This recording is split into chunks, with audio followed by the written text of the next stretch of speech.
Hello दोस्तों, नमस्ते। कैसे हैं आप सभी लोग। तो आज मैं लेके आई हूँ आपके लिए एक नया वीडियो, जिसमें कि मैं गर्मी के सीज़न की सब्जियां के बीज लगाने वाली हूँ। ये देखिए, मैंने इस तरीके से छोटे छोटे गमले इन्हीं के लिए मंगाए थे। ये गमले मैंने ऑनलाइन मंगाए थे और ये मैंने बीज लगाने के लिए ही स्पेशली मंगवाए हुए हैं। ये देखिए, इन गमलों में मैं थोड़ी थोड़ी मिट्टी भर देती हूँ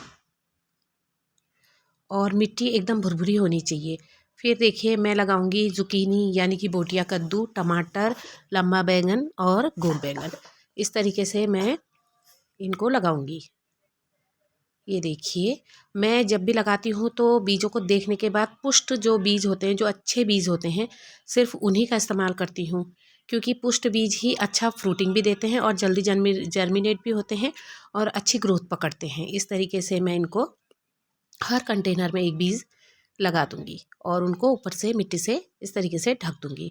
मिट्टी जो है हमारी गार्डन सॉइल होनी चाहिए और भुरभुरी होनी चाहिए, चिकनी मिट्टी नहीं होनी चाहिए। चिकनी मिट्टी में पौधों की ग्रोथ नहीं हो पाती है। तो ये देखिए, इस तरीके से मैं अब दूसरा वाला कद्दू, जो कि शायद ब्लैक कलर का, मतलब हल्का सा काला रंग लिए होता है जो, वो लगाऊंगी। उसके भी मैं पुष्ट बीज ही लगाऊंगी और पुष्ट बीज अच्छा फ्रूट देते हैं। इस तरीके से मैं इनको लगा दूंगी और फिर मिट्टी से सेम प्रोसीजर ढक दूंगी। बड़े गमले में मैं 2 बीज लगाऊंगी क्योंकि उसको फिर सेपरेट करना आसान होता है। अब देखिए, इस तरीके से मैंने टमाटर के बीज भी सेम प्रोसीजर से लगाऊंगी। ये अभी मार्च 1 तारीख है आज। आज की डेट में जब मैं इसे लगाऊंगी तो होली के बाद तक इनकी अच्छी पौध तैयार हो जाएगी। और उसके बाद मैं बाकी सारी क्यारियाँ जिनमें कि अभी मेरी हरी सब्जी वगैरह हुई है, वो सब तब तक यूज़ हो जाती है। फिर मैं उन क्यारियों को तैयार करके ये गर्मी की सब्जियाँ उनमें बो दूँगी। तो इन्हीं में से मैं पौधे निकाल के लगाऊंगी। दोस्तों, मैं सभी गर्मी की सब्जियों के जो भी सब्जियां होती हैं, जैसे टमाटर, बैंगन, इन सब की पौध मैं खुद से अपने घर पे तैयार करती हूँ। मार्केट वाले का क्या है कि वो कभी अच्छा होता है, कभी नहीं होता। उनकी फ्रूटिंग कभी छोटे साइज़ की होती है, कभी तो ठीक ठाक निकल जाता है। इसीलिए मैं मार्केट से अच्छा बीज खरीदती हूँ और उनकी इस तरीके से पौध तैयार करती हूँ। और पौध तैयार करने के लिए मैं इस तरह से कंटेनर, छोटे छोटे कंटेनर ले लेती हूँ। इसमें 10-12 पौधे निकल आते हैं। और चूँकि खेती छोटी जगह पे हो रही है, इसलिए ज़्यादा पौधों की हमें ज़रूरत भी नहीं होती है, कम पौधों में ही हो जाता है। किचन गार्डन की यही खासियत होती है कि हमें अपने खाने के लिए और अपने से जुड़े 1-2 और परिवारों के खाने के लिए भरपूर मात्रा में हर सीज़न की सब्जियां मिल जाती हैं, ऑर्गेनिक सब्जियां मिलती हैं। मैं किसी भी तरह का डीएपी, यूरिया वगैरह खाद का बिल्कुल इस्तेमाल नहीं करती हूँ। मैं सिर्फ गोबर की खाद का इस्तेमाल करती हूँ।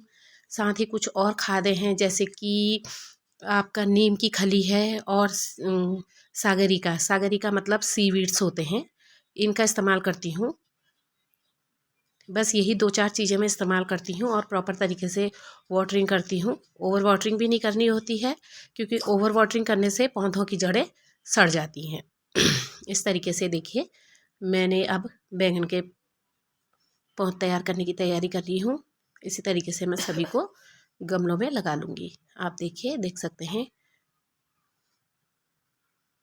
ये देखिए, अब कुछ दिनों बाद, जब 8-10 दिन बाद इनके पौध तैयार हो जाएंगे, तो उसके बाद मैं आपको दिखाऊंगी कि मैं उनको कैसे ट्रांसप्लांट करती हूँ बड़े कंटेनर में और फिर उनकी किस तरीके से केयर करती हूँ। ये देखिए, तुरई भी था मेरे पास तो मैंने तुरई भी लगा दिया। अब लौकी वगैरह तो मैं खैर बाद में लगाऊंगी। अब ये 2 बीज तुरई के थे, वो मैंने लगा दिए। और वैसे भी तुरई और लौकी, ये चीज़ें मैं 1-1 महीने के अंदर अंतराल में लगाती। अब देखिए, मैं इनकी वाटरिंग कर देती हूँ, अच्छे से इन्हें भिगा देती हूँ और भिगाने के बाद मैं इन्हें धूप वाली जगह पे रख दूँगी। तो दोस्तों, कुछ समय बाद जब इनमें पौधे आ जाएंगे तो फिर मैं आपका इनको दिखाऊंगी। तब तक के लिए धन्यवाद। मेरे चैनल को लाइक कीजिए, सब्सक्राइब कीजिए और कमेंट